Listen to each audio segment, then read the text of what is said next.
Текстилците бараат поврат на ДДВ од државата. Секое доцнење за нив е болно, а за некои може да биде и катастрофално.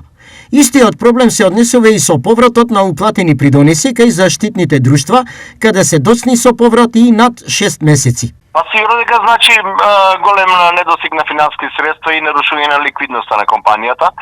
Но јас сакам да кажам дека повратот на ДДВ е основата на самиот закон за ДДВ. Затоа што компанијата кога произведува нешто, нивни производи и го продава, го плаќа ДДВ-то на вкупниот износ. А во тој износ таа компанија има набавени трошоци за repроматеријали, струја, вода и све. И ако она не го повлече тоа ДДВ во материјалите, излегува дека само плаќа ДДВ, а не повреќа, или тоа се плаќа ДДВ и на трошоците своји, што го прави самиот закон за ДДВ неприменлив. Компаниите најчесто repроматеријали набавуваат од странство, а заробеното ДДВ е голем проблем.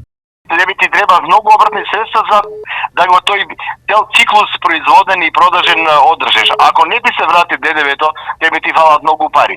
Или ќе земаш кредити на кои ќе плаќаш камати, пак ќе донесе до нарушување на ликвидноста и на крајот на кришата мислам дека ние една држава не смее да си дозволи таков луксус да под голем период остане ДДВ-то невратено. И без овој проблем текстилците не знаат каде да фатат, бидејќи притиснати се од сите страни. Едни немаат работа, други немаат работници, а сега ниту државата не е експедитивна во враќањето на нивните пари. Во ваква ситуација, сите предуслови за лош крај се на едно место. Дефинитивно, овој сектор е пред најголеми искушенија од своето постоење.